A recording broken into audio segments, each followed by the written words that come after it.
სამღვდელოესობა, მეუფიანელია, თქვენო აღმატებულება, ბატონო მინისტრო, ბატონებო, ქალბატონებო, საქართველოს საპატრიარქოს წმინდა ანდრია პირველწოდებული სახელობის ქართულ უნივერსიტეტს დღეს ერთი შესანიშნავი დღე აქვს.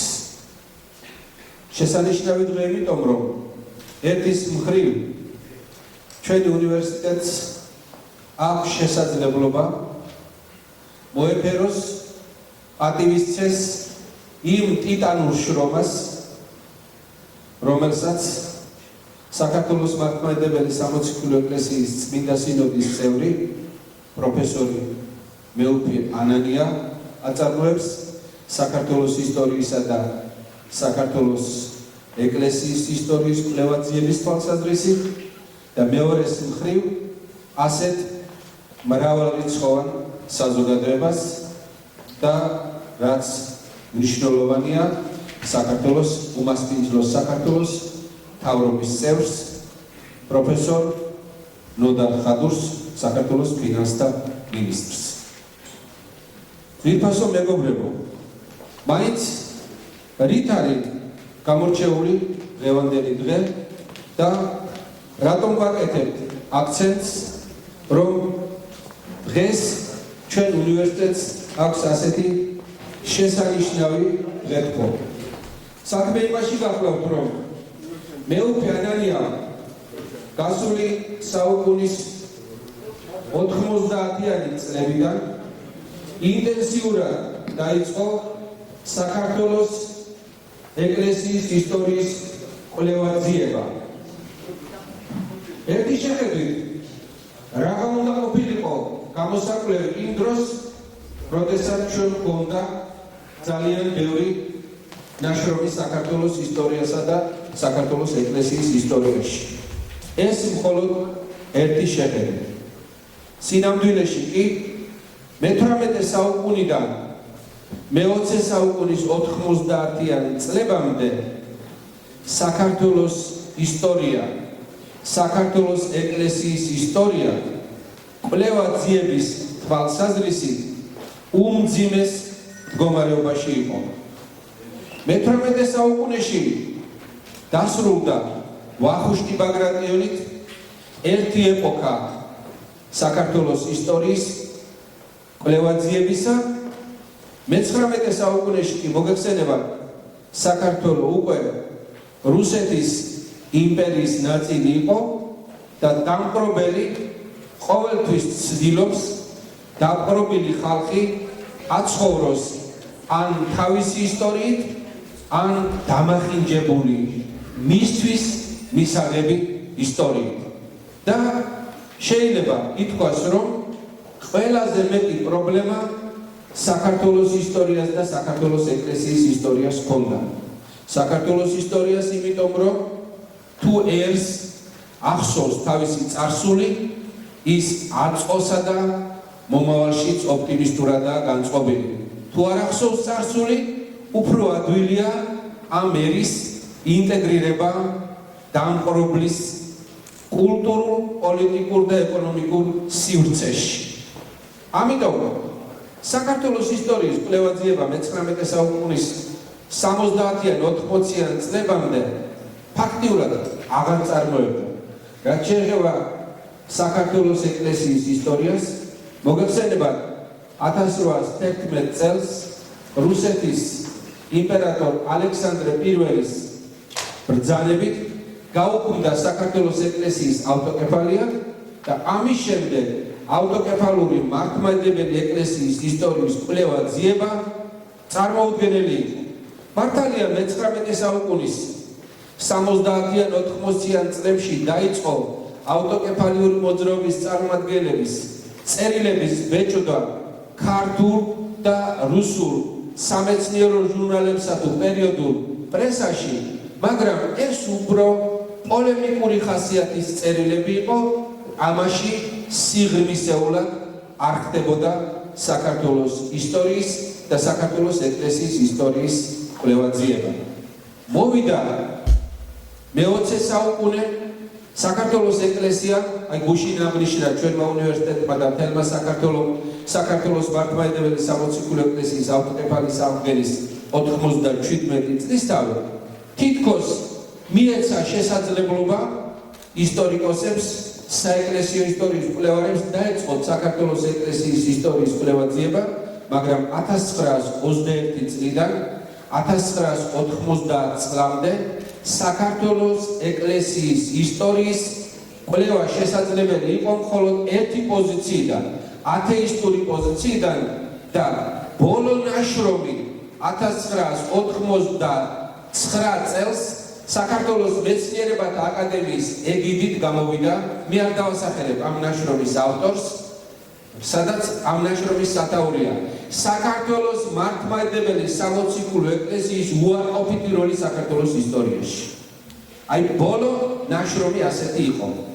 წარმოიდგინეთ, ასეთ ვითარებაში რა გაკეთდებოდა ეკლესიის ისტორიის კვლევაძიების თვალსაზრისით და მეუფე ანანიამ დაიწყო შეიძლება ითქვას მართლაც დიდი საქმე 90-იანი წლებიდან ჯერ კიდევ როცა იგი ბრძანდებოდა ახალციხისა და სამცხე ჯავახეთის მაშინ ასე იწოდებოდა ეპარქიის მმართველი დიდი საქმე იმით რომ როდესაც მეუფე ანანია ამ ეპარქიაში ჩაბრძანდა რა ვითარება იყო ერთადერთი ქართული ეკლესია წმინდა მარინეს სახელობის ეკლესია რომელიც საწყობად იყო გამოყენებული თავისუფლად იყო იქ სომხური კათოლიკური ეკლესიები ფუნქციონირებდა ხოლო ქართული ეკლესია როგორც იქნა მერე ამოქმედა და მეუფე ანანიამ პირველი რაც გააკეთა ამ ეპარქიაში ეს იყო როგორ მოხდა ქართველთა გაკათოლიკება ასეთი წიგნი გამოვიდა როგორ მოხდა ქართველთა გასომხება როგორ მოხდა ქართველთა გამაჰმადიანება აი ესეთი წიგნები შეძინა მან მაშინ ქართულ საისტორიო მეცნიერებას ხოლო შემდეგ უკვე მეუფე ანანია შეუდგა საქართველოს ისტორიის მრავალტომეულზე მუშაობას და იმაზე მე აღარ გავაგრძელებ საუბარს აქ გამომსვლელებიც ალბათ ისაუბრებენ უფრო დაწვრილებით რადგანაც ჩვენ გვაქვს დღეს საგანგებოდ ამ წიგნების პრეზენტაცია მე მინდა კონკრეტულად ვისაუბრო აი ამ შესანიშნავი წიგნის შესახებ რომელსაც აწერია საქართველოს ისტორია საერო და საეკლესიო 100 რუკის მიხედვით მაინც რასთან გვაქვს საქმე რით არის გამორჩეული ეს წიგნი რომელიც მეუფე ანანიამ ქართულ სამეცნიერო საზოგადოებას შესთავაზა გამორჩეულია იმით რომ მეუფე ანანია ამ წიგნით ამ ნაშრომით ცდილობს საზოგადოების ყურადღება მიიპყროს ერთ მნიშვნელოვან მოვლენაზე დავიწყებული ჩვენი წყაროების საფუძველზე აღადგინოს საქართველოს ისტორია რას ნიშნავს დავიწყებული წყაროები საქმე იმაში გახლავთ ჩემო ძვირფასებო რომ მე-19 საუკუნის 70-იან 90-იან წლებში პეტერბურგის ქართველოლოგიური სკოლა რომელსაც ჯერ ფაქტიურად კავკასიოლოგიური სკოლა იყო ქეროპე პატკანოვი ედგა სათავეში შემდეგ კი ნიკო მარი ქართული საისტორიო წყაროების მიმართ ჰიპერკრიტიკულ დამოკიდებულებას ამჟღავნებდნენ და აქედან გამომდინარე თითქმის ყველა ქართული საისტორიო წყარო მერმინდელ გვიანდელ ნაშრომებად იყო გამოცხადებული პეტერბურგის ქართველოლოგიური სკოლა განიცდიდა ვენეციაში ხითარისტების კონგრეგაციის სკოლის გავლენას ამ გავლენის გამოძახილი იყო შემდეგ მე-19 საუკუნის ბოლოს ჩვენი შემდგომ ცნობილი და დიდი მეცნიერების კრიტიკული დამოკიდებულება ლეონტი მროველისადმი, ჯუან შერისადმი, მატიანე ქართლისაის ავტორისადმი, წმინდა ნინოსა და ანდრია პირველწოდებულის მოციქულებრივი საქმიანობისადმი ამ გავლენის გამოძახილი იყო ის რომ ფაქტიურად ეს წყაროები მხოლოდ და მხოლოდ მეორე ხარისხოვნად იქნა მიჩნეული და ძირითადი აქცენტები გაკეთდა ისეთ წყაროებზე, რომლებსაც ჩვენ უცხოურ წყაროებს უწოდებთ. და შედეგმაც არ დააყოვნა ჩვენ უკვე მე-20 საუკუნეშიც, მე-20 საუკუნის 20-30 წლებში ქონდა საქმე იმასთან, რომ ამ თვალსაზრის ძალიან სერიოზული მეცნიერები, ქართველი მეცნიერები იზიარებდნენ და საქმე იქამდე მივიდა, რომ ლამის ტაო-კლარჯეთის ქართული კულტურა გამოცხადდა ლამის სომხურ კულტურა. ერთადერთი მეცნიერი, რომელმაც ხმა აღიმაღლა ამის წინააღმდეგ, თავის დროზე გახდა პავლე ინგოროყვა, რომელმაც გიორგი მერჩულე გამოსცა ასეთი წიგნი და პავლე ინგოროყვას ნაშრომი არა მარტო ეს არ არის ტაო-კლარჯეთის ისტორია მარტო, სამხრეთ-დასავლეთ საქართველოს ისტორია და ძალიან სერიოზულად არის ამ ნაშრომში მთელი ის პრობლემატიკა, რაც დღეს აქტუალურია საქართველოსთვის. ეს გზა გააგრძელა მეუფე ანანიამ და ამ შესანიშნავ წიგნში, რომელსაც საქართველოს ისტორია საერო და საეკლესიო 100 რუპის მიხედვით არის წარმოდგენილი, მეუფე ანანია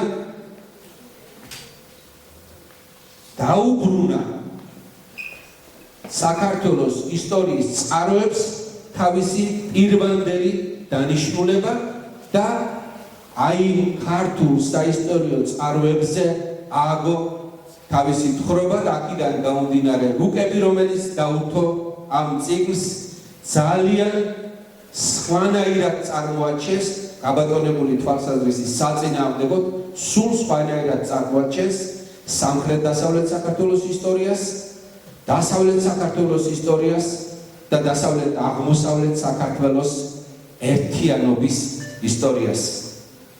მეუფე ანანიამ კაცრად გაილაშქრა ეგრეთ წოდებული ქართიზაციის თეორიის წინააღმდეგ, ჩვენი ერთიანობის მტრებისათვის ყველაზე ბასრი იარაღია საქართველოს დენაციონალიზაციისათვის. გავიხსენოთ თავის დროზე და მეუფე ანანია სწორედ ამას მიყვება, ამ გზას მიყვება გიორგი მერჩულემ, ქართლად ფრიადი ქვეყანა იავირაცხების, რომელსაც აშინა ქართული თაინითა ჟამი შეიწირვის და ლოცვა იყველი აღესრულებისო. დღეს კი აი სწორედ ლოცვა იყველი აღესრულების ისის კითხვის ნიშნის ქვეშ ხდება ქართიზაციის თეორიიდან გამომდინარე. და რა არის ქართიზაციის თეორია? ქართიზაციის თეორიის არსი არის ის, რომ საქართველოს ეკლესია შეიჭრა დასავლეთ საქართველოში და არა ქართველები გააქართველა. საქართველოს ეკლესია შეიჭრა დღევანდელი ფიზიკი და შემდეგ აი მიმდებარე ტერიტორიაზე და არა ქართველი გააქართველა. საქართველოს ეკლესია, ქართლის ეკლესია შეიჭრა, თქვა ტაო-კლარჯეთში და ქართველები გააქართველეს. ეს ყველაფერი ძალიან კარგად ჯდება ჩვენი მეზობელი ხალხის ისტორიოგრაფიაში, რომლებიც აცხადებდნენ, რომ ტაო-კლარჯეთის კულტურა ეს არის ქალკედონისტი სომხების კულტურა და მას არაფერი საერთო საქართველოსთან არ აქვს.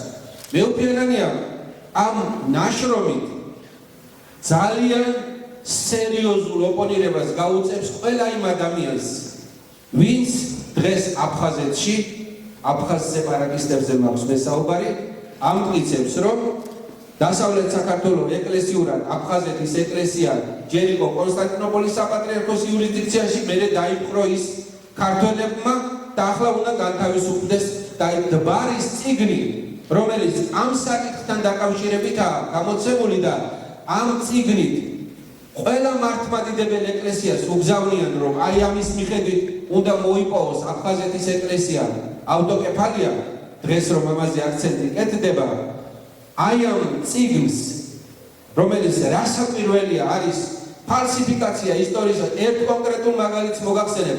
მე-15 საუკუნიდან მე-19 საუკუნემდე აფხაზ და კათალიკოსებს რომ წარმოაჩენენ და სახელებს ამობენ, ზაქარია ფარიელს აღარ იტყვიან ბუნებრივია, იოსები არ იტყვიან რომ არის ბაგრატიონი და ასე ბაგრატიონები, ერისთავები, ნემსაძეები, ჩხეიძეები, რომელიც დასავლეთ საქართველოს ეკლესიას წარმოადგენენ, მათ ყავთ წარმოადგენილი, ვინ გაიგებს უცხოეთში მარტო სახელით თუ წარმოადგენს, ესენი არიან თითქოს აფხაზები და აფხაზური ეკლესიის წარმოადგენლები არიან. მეუფე ანანია ამ შემთხვევაში იმართავს მთელ ქართულ საზოგადოებას. ამ წიგნი და დასაწყისში იშველიებს მისი უწმინდესობის და უნეტარესობის სრულიად საქართველოს კათოლიკოს პატრიარქის ილია მეორის თავმჯდომარეობით გამართულ წმინდა სინოდის საგანგებო სხდომის იმ გადაწყვეტილებას, რომელიც საქართველოს ისტორიის ახლებურად გააზრებას კი არა, ნამდვილი ისტორიის წარმოჩენაზე საგანგებო კომისია, რომელსაც მეუფე ანანია ხელმძღვანელობს, რომ ეს საკითხები თავიდან იქნეს გააზრებული, რომ ჩვენს იდეოლოგიურ და ჩვენს სახელმწიფოებრიობის მტრებს არ მივცეთ ფართო გასახადი იმისათვის, რომ ჩვენივე მეცნიერების ხელით დბარი სხვათა შორის ქართველ მეცნიერებს იშველიებს თავის წყაროებსა და თავის დასკვნებში, ჩვენივე მეცნიერების ხელით არ მივცეთ საქართველოს ისტორიის დამახინჯების და ქართველი ხალხის დენაციონალიზაციის საშუალება. როგორც დღეს ბევრი აკეთებს აქცენტს მაგალითად სვანურად ბიბლიის თარგმნაზე, მეგრულად ბიბლიის თარგმნაზე, ლექსიკონების შექმნაზე, სვანური, ინგლისური, მეგრული, ინგლისური და ასე შემდეგ. სად მიდის ეს საზოგადოება? რას ემსახურება? და მეუფე ანანია, როგორც ჭეშმარიტი შვილი საქართველოს მართლმადიდებელი სამოციქულო ეკლესიისა, ჭეშმარიტი თანამებრძოლი მისი უწმინდესობის და უნეტარესობის სრულიად საქართველოს კათოლიკოს პატრიარქის ილია მეორისა, მოუწოდებს ქართველებს, რომ ხსნა ჩვენს ერთიანობაშია, მაგრამ ეს ერთიანობა გამყარებული უნდა იყოს სწორედ იმ ერთიანობის იდეით, რომელიც მოცემულია ქართულ საისტორიო წყაროებში და რომლის საფუძველზეც შედგენილია ეს წიგნი.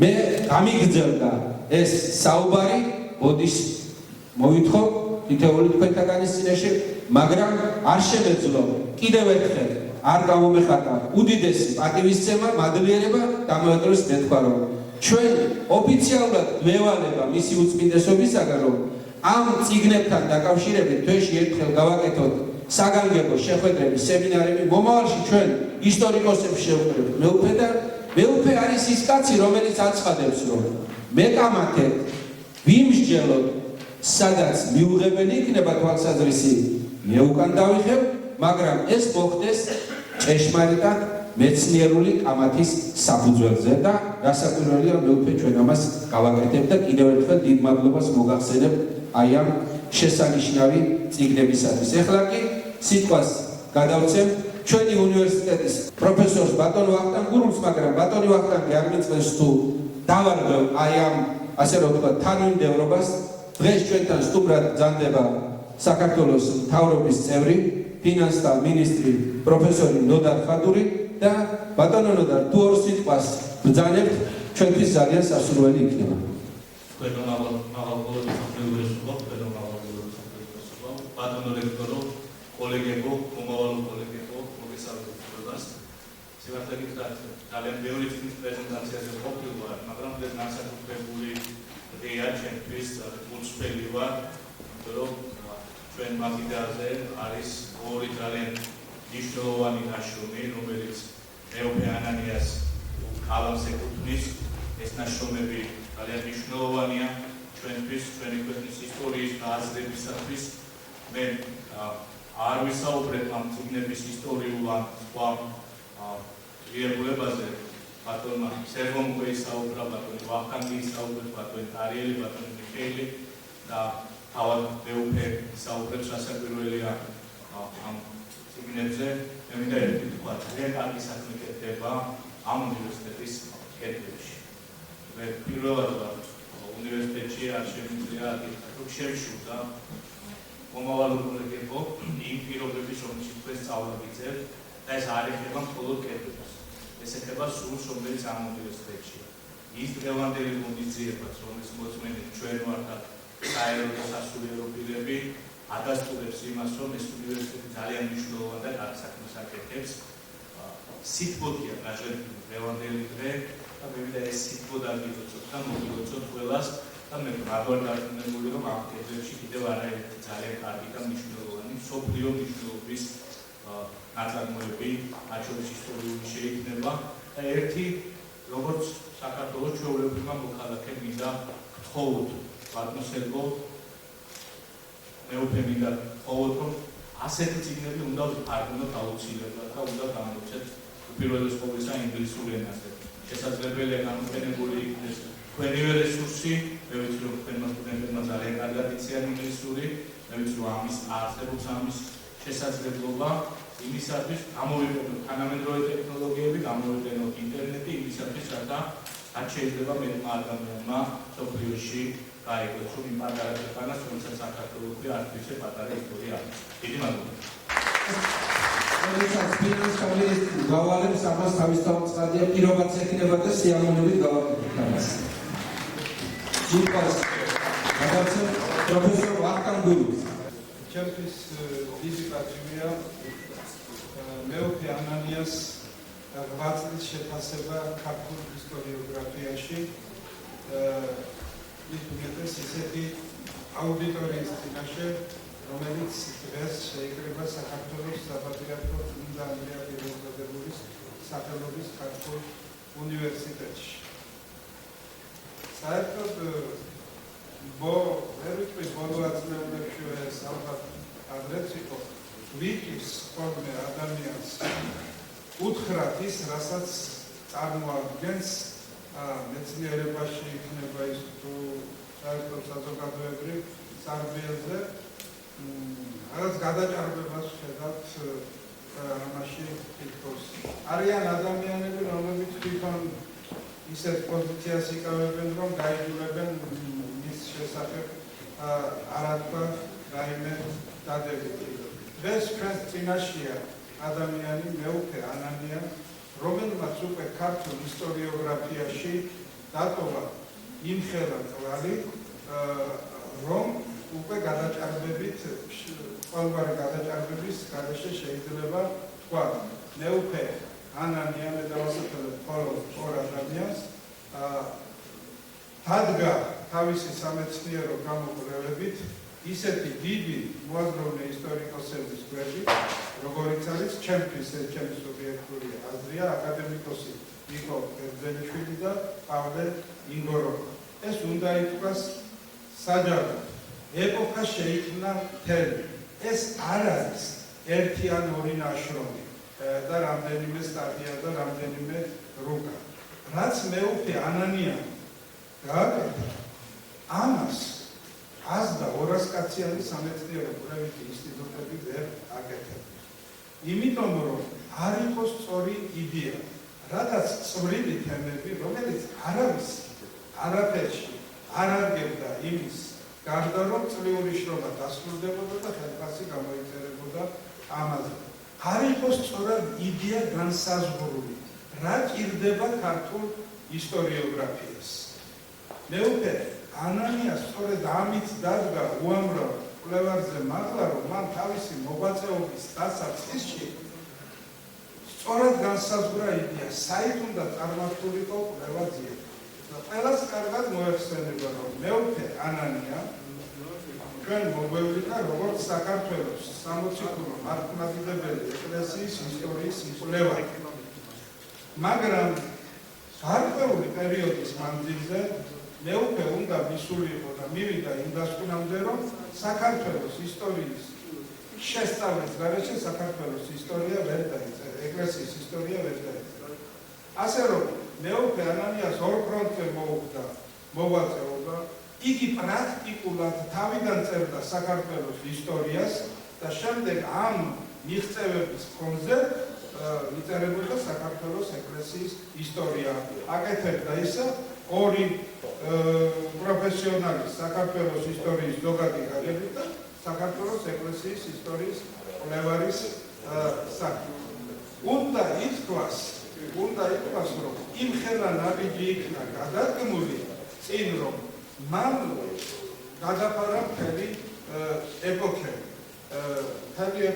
რაც არ გაკეთებულა საუკუნეების მანძილზე, ფაქტიურად 2-3 საუკუნის მანძილზე, სულ რამდენიმე 10 წლებში გააკეთა ის მეუფე ანანია. ეხლა ჩვენ ძალიან კონკრეტული საკითხი მაქვს რასაც მოგახსენებთ ეს პრაქტიკულად გადის ჩემი გამოსვლის თემის ჩარჩოებიდან, მაგრამ არ მინდოდა რომ არ მეთქეთ. მე არ შევეხები საქართველოს ეკლესიის ისტორიის მრავალტომეულ შემდგომ ერთტომად გამოვიდა. დღევანდელ წიგნზედაც ბევრი ინფორმაცია. ის რაც მეუფე ანანიამ გააკეთა თავისი ნაშრომით ქართველთა დენაციონალიზაცია, ეს იყო წარმოუდგენელი რამ. თუ ასეთი წიგნის დაწერა შეიძლებოდა საერთოდ, პირადად ჩემთვის ეს იყო წარმოუდგენელი. ცალკეული პრობლემა ყველას გააზრებული ჰქონდა, მაგრამ თვითონ პრობლემა ქართველთა დენაციონალიზაცია თუ ასეთი კუთხით დაისმებოდა და ახლა სქელტანიანი მონოგრაფია დაიბეჭდებოდა, ჩემთვის მაგალითად წარმოუდგენელი იყო. ეს წიგნი შეიძლება განაწილდეს და საქართველოს ისტორიის მრავალ ტომეულებში ჩაიდოს ცალ-ცალკე თავებად. ეხლა ერთიც რამაც უნდა ითქვას, წიგნს რო წაიკითხავ, შემზარავია, რას გადაურჩით თურმე ჩვენ. ცალ-ცალკე ქონდა ეს საკითხები წარმოდგენილი. რას გადაურჩენ, როგორ არ მოხდა საბოლოოდ ქართველთა დენაციონალიზაცია. ეს არის წიგნი, რომელიც უნდა ჩაიდოს მისი ცალკეული თავები და პარაგრაფები საშუალო სკოლის ისტორიის სახელმძღვანელოებში, რომელიც ყველა პროფესიონალი და მეთანხმება და შეიძლება არა პროფესიონალიც რომ ფაქტობრივად ვერ პასუხობს დღეს თავის მოთხოვნებს. ეხლა რაც შეეხება ის რაც ბატონმა სერგომ ბრძანა, ცოტა მე კიდე გავაფართოვებ, ლაზეც ვერ შევეხები მარტო იმიტომ რომ თვითონ მეუფე ანანია უფრო ფართო გეოგრაფიული არეალი მოღვაწეობს. ეს არის ტოპონიმების დადგენა, გეოგრაფიული პუნქტების დადგენა, რეგიონების საზღვრების დადგენა, ქალაქების, სოფლების, დიდი ცენტრების ზუსტი მინიშნება თუ სად მდებარეობდა. ამას ჩვენ უწოდებთ ისტორიულ გეოგრაფიას. მაგრამ ჩვენი ისტორიული გეოგრაფია ძალიან ჩამორჩა. პრაქტიკულად ქართლის ცხოვრების ავტორებისათვის ეს პრობლემა არ არის. დაასახელებენ რაღაც ციხეს, სოფელს, მინდორს, ველს და მემატიანი ამას არ აკონტროლებს. და როცა მე-11 საუკუნის მემატიანი წერს მე-5 საუკუნის ამბებზე, მისთვის საერთოდ შეიძლება წარმოუდგენელია სადარსებობდა ეს ქალაქი, სოფელი და ველი და სადაც ციხესიმაგრე და ასე შემდეგ. ვახუშტი ბაგრატიონმა სცადა მოეყვანა ეს წესრიგში, როცა ისტორიულ გეოგრაფიაში იმუშავა, რომ მიანიშნა წყაროში კი არის, მაგრამ აქ ეხლა ეს ქალაქი არ არის, ან ანგრეული ან შეცდომა. მეუფე ანანიამ ეს დიდი სამუშაო შეასრულა და ყველაფერი პრაქტიკულად რაც ერთი ადამიანის კი არა, ათეულობით ადამიანების შესაძლებლობას აღემატება, ყველაფერს თავისი ადგილი მიუჩინა. სასაცილო მდგომარეობაში ვიყავით, ხო? საშუალო სკოლაში ბავშვს მე ერთ მაგალითს მოვიყვანდა და დავამთავრებ, რომ ფაზისი მდებარეობდა დღევანდელი ფოთის ადგილას. ბავშვმა ეხლაც ასე იცის, ამ დაახლოებით. მიუხედავად იმისა, რომ არქეოლოგიური გათხრები ჩატარდა, არავითარი ქალაქის ნაშთი იქ არ აღმოჩნდა, დღესაც ბავშვებს ასე ასწავლია. მეუფე ანანია იყო პირველი კვლევარი, რომელმაც თქვა, გეოგრაფიული მდებარეობა დღევანდელი ფოთის ისეთია, რომ იქ არანაირი ქალაქი არ შეიძლება ყოფილიყო და ის იყო ძალიან შორს ფოთიდან სამხრეთით. ელემენტარული თითქოს ძალიან ნაკლებად გასაგები იყო. რიონი ჩაედინება იმ ადგილზე, მტკნარი წყალი, მარილიანი წყალი არ იღებს რიონს, ჭაობდება 10-15 კილომეტრი სიგრძის და 7-10 კილომეტრამდე სიგანის ჭაობდა, იქ არ შეიძლება ქალაქი რომ ყოფილიყო. უცხოელი ავტორები ხშირად მიუთითებენ ქართულ გეოგრაფიულ პუნქტებს თვითონ არც სახელი იციან რატვია სწორად და არც ადგილი იციან სადაც. ის უცხოელი ამ ვიღაცამ უთხრა, ამ თვითონ არასწორად გაიგონა. ასე რომ მე პირდაპირ შემიძლია ვთქვა, ეს იყო ერთი ადამიანისათვის აუტანელი შრომა, რაც მეუფე ანანიამ ამ პრობლემის მეცნიერულად დამუშავებისათვის გააკეთა. მე როგორც ერთი ქართველი მოქალაქე ისტორიკოსი მეუფეო დიდ მადლობას გიხდით იმისათვის, რაც თქვენ გააკეთეთ ქართული ისტორიოგრაფიისათვის მომავალი თავებისათვის. მადლობა. ბატონი მიხეილ ლაბაძე.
და ეს არის კონტროს ეპარტიის რუკა, მაშინ მოიხსენებათ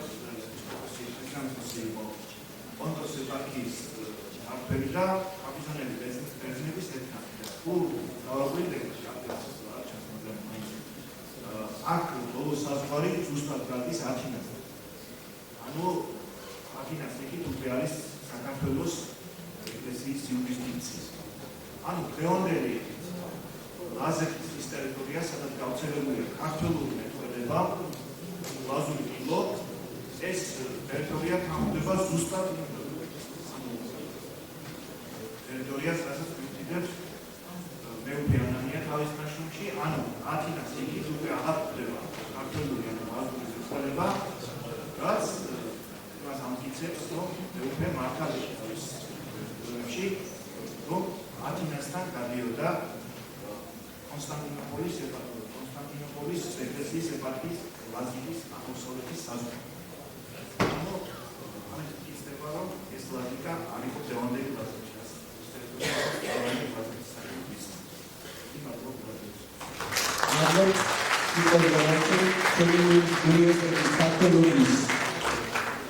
მიმართულების ხელმძღვანელს პროფესორ კარლო კუტარეს. ემოსიონები ეხება ეგრისისა და ლაზიკის მიმართებას. მე შემიძლია ვთქვა, რომ ჩვენს ისტორიოგრაფიაში ტერმინი ეგრისი ყოველთვის ნიშნავს ტერიტორიას, რომელიც არის ქართლის სახელმწიფოს ნაწილი. საერისთავო, რომელიც ფაქტობრივად მეფეების პირადი საკუთრებაა. ხოლო უცხოური წყაროების ლაზიკა უგეხსენებათ, რომ ნებისმიერ უკაზე, რომელსაც წარმოადგენთ მეც იცით, ლაზიკა არის ტერიტორია, რომელიც სახელმწიფოებრივი წარმონაქმნებით არასოდეს არ შედის იბერიის შემადგენლობაში. ანუ ორი ტერმინი გვაქვს ჩვენ, ეგრისი და ლაზიკა, რომელთა შინაარსი აბსოლუტურად გასხვავებულია. სამწუხაროდ ჩვენს კოლეგებთან, ისტორიკოსებთან წინ შემთხვევაში გათანაბრებული იყო ეს ორი ტერმინი, ეგრისი უდრის ლაზიკას. და თქვენ მაგალითად მე ხედავთ ეკრანზე ერთ-ერთი წიგნის სახელწოდებას ეგრის ლაზიკის სამეფოს საისტორიო გეოგრაფიის პრობლემები. ძალიან კარგი კვლევარია ის არის ამის ავტორი, მაგრამ მასთანაც და სხვასთანაც გათანაბრებულია ლაზიკა და ეგრისი. მე ვამბობ, რომ ის ვის ათანაბრებს ერთმანეთთან ამ ორ სიტყვას უშვებს ძალიან სერიოზულ შეცდომას და მე ამას შევეხები, მაგრამ მინდა ვთქვა წინასწარ, რომ მეუფენანი არის ის პირველი ისტორიკოსი, ვის თქვა არ შეიძლება ამ ტოლობის დაშვება. მე ვფიქრობ, რომ თუ თქვენ იოლად შეგიძლიათ გადამოთქვათ ჩემი სიტყვები, მე ვფიქრობ, რომ ის რუკები, რომელიც გავრცელებულია დღეს მსოფლიოში, აი ამ საკითხაა დაახლოებით. მე ხედავთ, რომ ლაზიკა ცალკეა, იბერია ცალკეა და თითქოს თამაში არავის არ შეუძლია ეჭვას ეწერა სტრაბონი და ასე შემდეგ.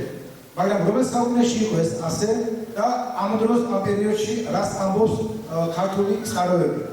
ფიქრობ, რომ რუკები, რომელსაც თქვენ ახლა ხედავთ, ეს არის ბოლოს გამოსებული რუკა, ეს გამოვიდა საქართველოში, ეს რუკა ჩადებულია საქართველოს ქართლის ცხოვრებაშიც, თქვენ ხედავთ, გავლებულია შუაში საზღვარი, რომ ერთი არის ეგრის ლაზიკის სამეფო და მეორეა ქართლის სამეფო. აი ეს არის მეხუთე საუკუნე. მეხუთე საუკუნეში ასეა წარმოდგენილი მეოთხე საუკუნეებში ასეა წარმოდგენილი საქართველოს როგორც ორი სამთავრო თუ ორი სახელმწიფო. სინამდვილეში ქართლის ცხოვრებაში ეს ასე არ გახდა. მეუფენანია თავის ნაშრომებში ცდილობს, რომ აი ამდენივე ინფორმაციები, რომელსაც მე ხედავ რუკასთან ეკრანზე, ამდენივე ინფორმაციები დააბალანსოს ქართლის ცხოვრების წყაროებზე დაყრდნობით. მეუფენანია ჯაფარზე თავის კვლევებში წარმოადგენს აი ამ სქემებს, რომელიც მოცემული ჰქონდა პირველად ქართულ ნებატიანეს, ეს ამბობს, რომ თქვენ ხედავთ 8 საერისთავოა საქართველოში დაფუძნებული წარმოჩენილი ქუჩისა და ფარნავაზის პერიოდში. ამ 8 სამთავროდან 4 სამთავრო არის ფაქტობრივად დასავლეთ საქართველო, რომელიც არ შედიოდა ჩვენი ისტორიკოსების მიხედვით საქართველოს შემადგენლობაში, ქართლის შემადგენლობაში. მე წამოვიდე ერთ-ერთის საზღვრებს. ეგრისის საერისთავო, შიდა ეგრისი, რიონის მარცხენა მხარე, ეგრისამდე სვანეთის ჩარჩული. ამას არის ქართლის მეფის პირადი საკუთრება, საცხოვრის ფაქტობრივად და ამ დროს ეს ტერიტორია იმ რუკების, რომელიც გავრცელებულია მთელ მსოფლიოში, არის არსებითი ასაკები, არა საქართველო, არა ქართლი. თქვენ ხედავთ ამ საერისთავოების რუკას, სადაც მე ვფიქრობ, ნათლად ჩანს მთელი საქართველო. დაკეთებული ვარიანტი, დაკეთებული ადგილები, მეუფენანიას აბსოლუტურად სწორი შენიშვნით არის ის ტერიტორიები, რომელიც ერთ პერიოდში დაკარგული ჰქონდა საქართველოს, ვინაიდან ქართლის ცხოვრების მიხედვით, აი ცვლილ ნაწილი, რომელიც დაკეთებულია, ისევ ქართველების ნებით დარჩა ბერძენთა მფლობელობაში. მეფენანია თქვა რომ ის რაც ჩვენ გქონდა მეუფე არაბიას აზრით ქართულ წყაროებში იქნა რეგისტრირებული აბსოლუტურად არაკანონიერი და აბსოლუტურად მოხდა მათ იდეოლოგია გამართლება აუცილებელია მათი დაბრუნება და მანამ დაბრუნების მიზნით შექმნა ამხელა წილი მას შექმნა ეს დროგები სადაც აღადგინა და გამოსცა პირველად მისიერ გამოიწვია რომ აი ეს რუკა რომელიც არის ლეონტუროველის მიერ მოხაზბის საზრები აი რეალურად წარადელი წარმოჩენ გამოტანილი რუკები რომელიც საქართველოს დაშლა წარმოადგენს აი ეს არის ნამდვილი რუკა რომელიც ასაკავს ლეონტი ბროველის მოსაზრებას მე შედა ვიკამართო ვიყო მართალი ლეონტი ბროველის ტრამონი მაგრამ თუ ჩვენ გამოვსცემთ და ვლაპარაკობთ ლეონტი ბროველის და ქართულ წყაროებზე ეს რუკაა სწორი თუ ვლაპარაკობთ ტრამონზე მაშინ იმ პერიოდში რა თქმა უნდა ის რუკაა სწორი მაგრამ რეალობაში ჩვენ დინამიკაში თუ ჩვენ თვალს გავდერებთ რა თქმა უნდა საქართველოს დაშლა წარმოადგენა მეტროპოლის რაიონამდე არის სრული გაუგებრობა და სრულად მიუღებელია ამ გაუგებრობის საფუძველზე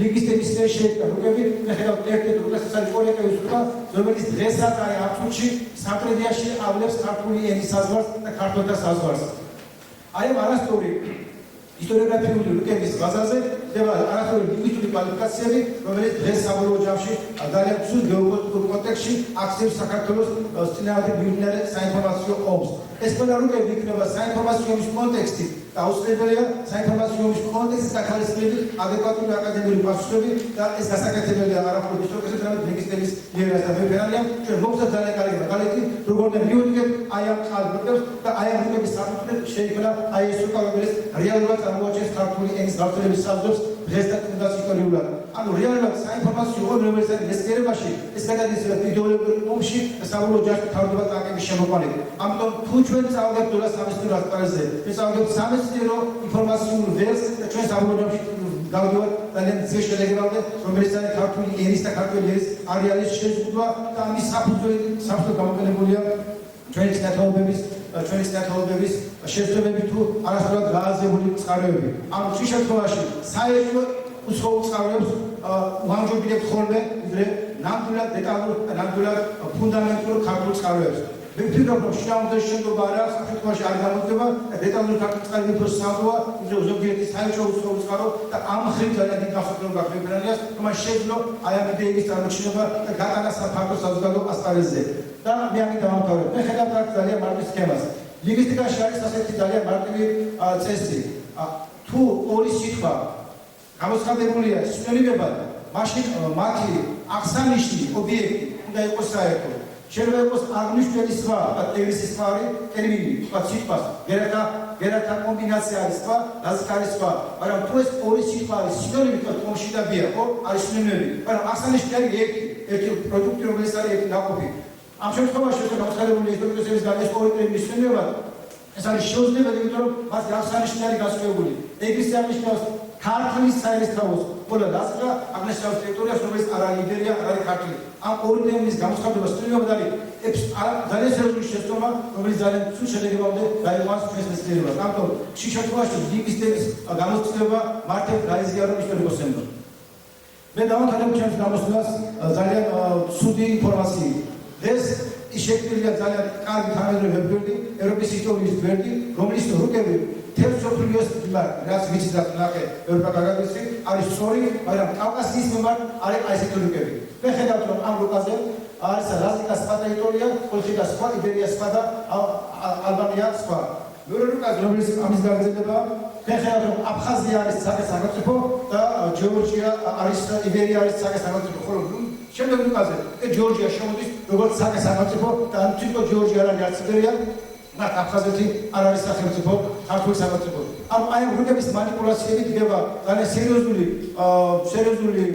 სამეცნიერო ბაზა ჭარბი სამეცნიერო საქართველოს ერთიანობის წინააღმდეგ და ამ ბაზას ხედავთ რომ იყენებს ძალიან ბევრი შინაური თუ გარეული ტერმინი მე ჩემი მოხსენების დასასრულს მინდა ვთქვა რომ თუ ჩვენ შევძლებთ ქართული წყაროების კარგად გაანალიზებას მათ შეფისრას უცხოურ წყაროებთან და თუ ჩვენ შევძლებთ იმ ძის გაგრძელებას რომელიც ჰქონდა ქართული ცხოვრებას რომელიც აღადგინა და გააძლიერა პავლე რომელიც დღეს სულყო და ძალიან მაგალითად გაიყარა მეფენარია და ახალგაზრდობას ცხოვრობ აი ეს გასაგრძელებელი ეს და შეიძლება გასაშვებელია და ამ მარტივად ძალიან ბევრი არის სამუშაო ჩვენ გვაქვს ძალიან კარგი კალაპოტი რომელიც უნდა გაგრძელდეს აკადემიური კვლევები, რა თქმა უნდა, ეს ყველაფერი უნდა გავიდეთ უცხოეთში და გავიყაროთ. ჩვენს ოჯახში, ამ უნივერსიტეტში, საქართველოში ამ რაღაცების თემა სრულიად საკმარისი არ არის თანამედროვე სამყაროში, მაგრამ თუ ჩვენი ინფორმაცია, ჩვენი სიმართლე არ გავიდა სხვადასხვა ენაზე უცხოეთში, მაშინ ჩვენ ჩამოგვივლენ პოლიტიკოსები, ექსპერტები თუ ევროექსპერტები, რომლებიც აი ამ გაყიდებული ინფორმაციით თავს მოგვახმარებენ ძალიან ცუდ რაღაცებს, რომელიც საქართველოს საბოლოოდ დაასაბამებია. დიდი მადლობა ყურადღებისთვის.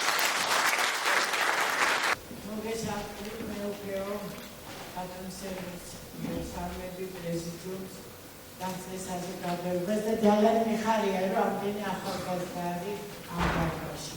ჩვენ რატომღაც ბოლო დროს აი ეს სამეცნიერო კონფერენციებზე ამ სიხარულს და ბედნიერებას მოკლებული ვართ ჩვენს ტექნიკურ უნივერსიტეტში და მე მგონი სხვაგანაც. დღეს ძალიან მართალი დღეა ჩვენთვის.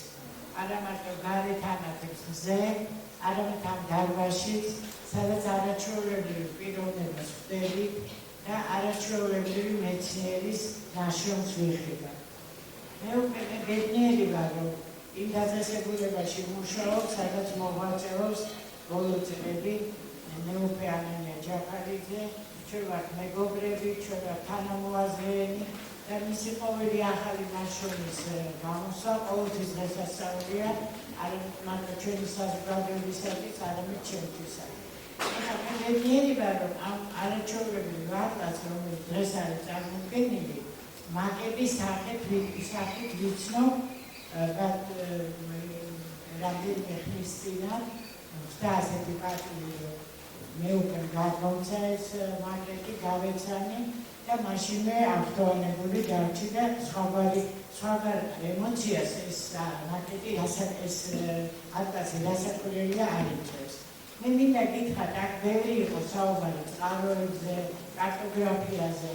მინდა გითხრათ, რომ ვერ დავეთანხმები იმათ, ვინც ამბობს, რომ მარტო ქართული წყარო უნდა გამოვიყენო. იმიტომ რომ ის ქართული წყაროები, იგივე ლეონტი მროველი, იგივე მოქცევაი ქართლისა ეს ავტორი, იგივე სხვა ავტორები, იგივე გაბურსი ბატონიშვილი, აუცილებლად ყოველთვის ეყრდნობოდნენ ძალიან ძველ, ბერძნულ, ლათინურ, ბიზანტიურ წყაროებს. სადაც შეიძლება ბევრი საკამათოა, მაგრამ როდესაც ერთმანეთს წყაროს შევუდარებთ, და ამავე ქართულ წყაროსაც გავითვალისწინებთ, აი აქ შედეგს ისეც, როგორცაც მეუფე აღწევს, სწორედ ამ გზით შეიძლება მივახცევოთ. ეხლა რაც შეეხება ამ რუკების შექმნის შრომატევადობას. ალბათ ვერავის ვერ წარმოუდგენია, რაც ძნელია ერთი რუკად შეადგინო ობიექტური. ამისათვის საჭირო, მე მაგალითად, როდესაც მესხების წინაპრებზე მუშაობდი უძველეს ისტორიაზე, მჭირდებოდა ასურული, ურარტული, იეროგლიფურ-ლუვიური, ძველი სომხური, ძველი ბერძნული, ლათინური, ქართული წყაროების შედარება 4 რუკას მე მგონი დაახლოებით 10 წელი მოვანდომა. იმიტომ რომ მაშინ საჭირო იყო ყველა წყაროს გაჩხრიკვა, შესწავლა. ეხლა წარმოიდგინეთ, რამდენი რუკა არის ჩვენს ამ წარმოდგენილ შესანიშნავ ნაშრომში და რა შრომა ჩაატარა მეუფემ იმისათვის, რომ ეს არაჩვეულებრივი გამოცემა დღეს ჩვენ ხელთ გქონოდა. საერთოდ ძალიან პროდუქტიულია მეუფე და ყველა ის საკითხი, იგივე მისი გამოცემები ეკლესიასთან დაკავშირებით, იგივე საეკლესიო დადგენილების არაჩვეულებრივი ტომი, რომელიც ამავე დროს არის პირველხარისხოვანი წყარო ყველა ისტორიკოსისათვის, ვინც საეკლესიო ისტორიას, საეკლესიო ისტორია და საერო ისტორია ბოლოს და ბოლოს არ არის გაყოფილი. ეს არის ჩვენი ხალხის წარსული, მისი ძალიან ძიმე ისტორიის ანალიზი, ხო? და ასევეა ეს წიგნები, რომელიც ეხება უშუალოდ უკვე საქართველოს ისტორიას. ქართველი ხალხის ეთნოგენეზისის პრობლემას, რომელიც ძალიან რთულია და დღემდე ძალიან ბევრი არის თეთრი ლაქა, რომელიც შესაძლებელია. და ჩემი მადლიერება მეუფესადმი ის არის, რომ ის ღირსეულად აგრძელებს იმ მრავალსაუკუნოვანი წლების მანძილზე ჩვენი საეკლესიო დიდებულ მესვეულთა დაწყებულ საქმეს. ისინი ემსახურებოდნენ საქართველოს ეკლესიას, მაგრამ ასევე ემსახურებოდნენ საქართველოს საერო ისტორიას. და მეუფემ შეძლო, რომ ეს ორი მიმართულება გაერთიანებინა და იქაც თავისი სიტყვა ერქვა და საქართველოს ისტორიის კვლევაში თავისი ძალიან მაღალწონების სიტყვა ერქვა ჩვენთვის. მე ვფიქრობ, რომ ის ძალიან დიდი მოღვაწეა საეკლესიო. მე ყოფილვარ მანგლისში, იქ სადაც არაჩვეულებრივი მრევლი ყაზებს, მაგრამ მე ბევრი მისი წიგნი წამიკითხავს და ვფიქრობ, რომ დროა, რომ აკადემიურ წრეებმაც ეს გაითვალისწინონ. გასაკვირია მეუფე ღირსია, რომ საქართველოს მეცნიერებათა აკადემიაში იყოს არჩეული.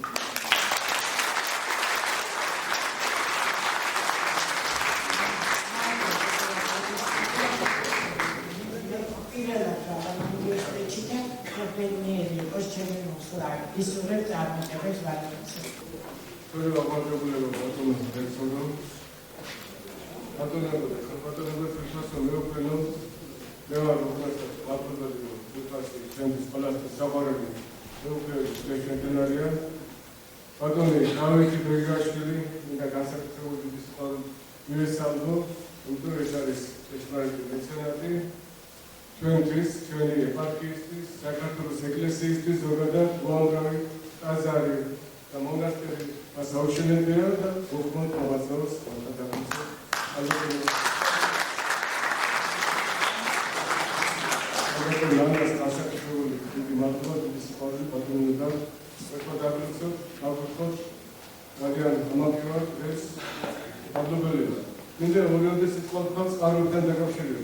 I signed the suicide show.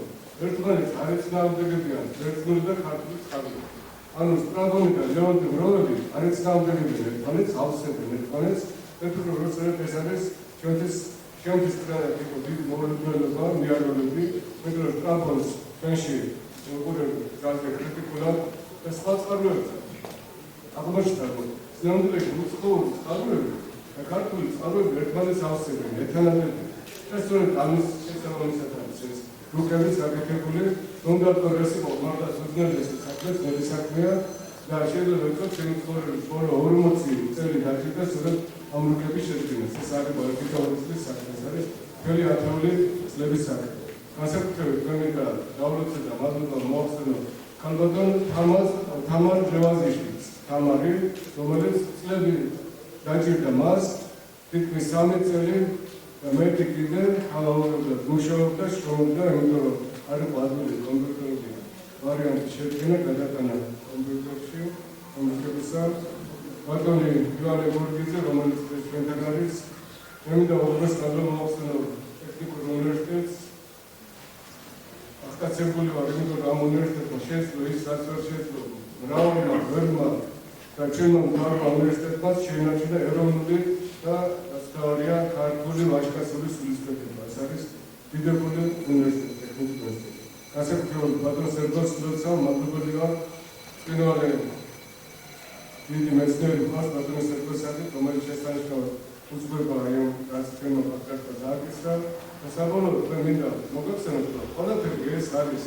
Snow is talking in the Sasa, all of the darkness, not Romesata, electric canal to shelter, vaccinate, since Latinilba, Rome, Mokosan, Arpandable, Sopio, Satsumir, Rauli, Eri, Akapana, Smart Finder, the Arpandable, the Apple and Shaker, and social case, and Shesabele, Shaker, Shopio, Kreba, from the connectors, artists, actually service. Diaspora sakiti, beauty sakiti, the local diaspora sakiti, Romans, others got the other government moment. Those has private in the Dawat, Chuni, Ecclesias, Jurisdictions, Husband, all Ecclesias, sex, ups, successful level, Chunecles is not arrested. If this is a sticker, not a conscious question of our Ecclesias, Ecclesias, Husband, into the bottom of certain Shesai, he says, I'm much less, smells South Malaysia, not days to repercussion, because ჩვენ არ გქონდა იურისდიქცია დასავლეთ საქართველოში და შემდგომ საუკუნეებს ქართულ ეკლესიამ განახორციელა იურისდიქცია იქ ასული იქამდე თითქოს ის ეკუთვნოდა კონსტანტინოპოლს რაც არის ძალზე საშიში არასწორი თეორია ეს არის გაბატონებული აქედან უკვე თარგმნეს ბოლო წლებში მოსკოვშიც აიფეშტა პროსტონეის კლუბები იქაც ეს არის სასახული რამაც ახლდა შემდგომ აფხაზის სეპარატისტებთან სოფლიო პატრიარქის წარმომადგენლების იქნა რამდენჯერმე ჩამოსული მეც ვახშობ უმდეს Sobrio პატრიარქთან წინა შეხვედრაზე, სადაც ეს საკითხები იხილებოდა, ასევე ეს ძალზე სერიოზული საკითხია. ასევე თითქოს ალბანეთი თადე აღწევდა, რაც არასწორია, კავკასიის ალბანეთი არასწორია. ამ რიგებში თუ თქვენ ნახავთ არის ეს საკითხები დარწმუნებული, მე მადლობელი ვარ, თქვენ დაგლოცოთ. საბოლოოდ გვინდა მოგახსენოთ, რომ ვისაც არ შეხვდა ეს ციგნები, ეს არის საიტი ასეთი, ქვია მას მეტროპოლიტი ანანია, ასეთი საიტი არის, აი მისამართი არის მეოთხე ანანია info, info. მეოთხე ანანია info. და იქ შეიძლება გაიხსნას ციგნები არის, ყველა ციგნი, მრავალი ციგნი არის, აქ არის ასევე ეს ციგნიც არის რუკები, არის ქადაგებები, სტატიები, ფოტომატიანე, ვიდეო და აი ეს ვიჩვენიშნოთ ეს. მე შეიძლება ახლა ბევრი გამომჩა განსაკუთრებით თქვენ მამებს, თქვენ ყველას როდესაც გაგუთხებს და გუშინას თქვენ ერთი სიტყვა მინდა საბოლოოდ თქვა, ეს არის თქვენი პატრიარქის სიტყვა, დასიტყვა ჩვენ მომწონდეს და უამრავი მადლი მისცა ქართველებს და ერთი მადლი და ყველაზე მთავარი არის სიტყვა, რომელსაც ის ამბობს, ეს არის გამრავლება. ეს ეხება ქართველ ახალგაზრდებს. ძალზე პრობლემატურია მოხსენება. ცირდება ქართველთა რაოდენობა საქართველოში და არის გაეროს ინფორმაცია, რომ 2050 წელს მილიონი ახალი შემცირდება კიდე. და თუ დღეს არის ქართველი 3 მილიონი გახდება და შემცირდება ქართველების რაოდენობა, ამის გამო რომ ჩვენი ძვირფასი ჯიშიანი გოგოები და ჯიშიანი ვაჟები არ ქორწინდებიან. და პატრიარქის კურთხევა არის გამრავლდი, ამის თქვენ გეხებათ, ვერტყვა დაგლოცოთ, რომ გამრავლდი და ასეთი ერი, ასეთი გენერალური ერი, ის მიერ რჩეული, საყვარელი ისაგან ქართველი მე გამრავლდი. გამრავლდი, ვერტყვა დაგლოცოთ, ვერტყვა დაგლოცოთ ამის.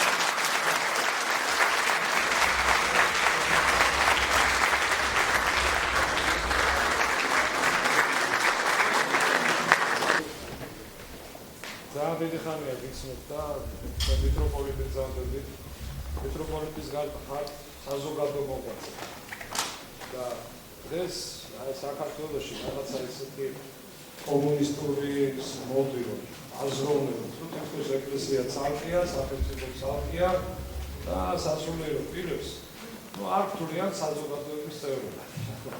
ეს არ შეიძლება ეს უნდა დაამთავრდეს რა ყველა მოძღვარი საზოგადო მოღვაწე არ შეიძლება რომ მოძღვარს ვთულდო ჩვეულებრივად შენ ეკლესია და დანარჩენი შენი საქმე და ეს ხუთი შენი საქმე არ არის პოლიტიკა შენი საქმე არ არის არაფერი შენი საქმე არ არის ეს ერთხელ და სამუდამოდ ყველა დამთავრდეს იმიტომ რომ ეკლესია და სახელმწიფოს აშენებს ერთ საქართველოს რომელსაც შეიძლება დავარქვათ ივერია